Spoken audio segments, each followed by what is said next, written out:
Argentine کے star footballer Lionel Messi کے نام ایک اور اعزاز سال 2023 کے فیفا کے بہترین پلیئر منتخب ہو گئے۔ لیونل میسی نے تیسری مرتبہ پلیئر آف دی ایئر کا اعزاز حاصل کیا ہے۔ مجموعی ووٹنگ کے بعد ایرلنگ ہالینڈ اور میسی کے درمیان ٹائی ہوا تھا۔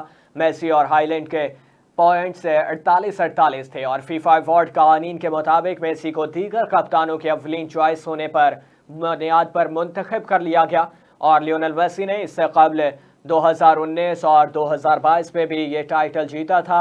پلیئر آف ایوارڈ کی ووٹنگ میں کپتان، کوچز، میڈیا نمائندوں اور فینز نے حصہ لیا ہے۔ پاکستان کی کوچ اسٹیفن کانسٹنٹائن کی پہلی چوائس بیلجیم کی کوین ڈی بروئن تھے، اور ووٹنگ اکیڈمی میں پاکستان کسی نمائندے نے میسی کو ٹاپ 10 چوائس میں نہیں رکھا تھا، اور men's player of the year کی لسٹ میں کلیان امباپے 35 پوائنٹ سے تیسرے نمبر پر آئے۔ رپورٹس کے مطابق FIFA player of the year کی تقریب لندن میں ہوئی، تاہم لیونل میسی تقریب میں شریک نہ ہو سکے تھے۔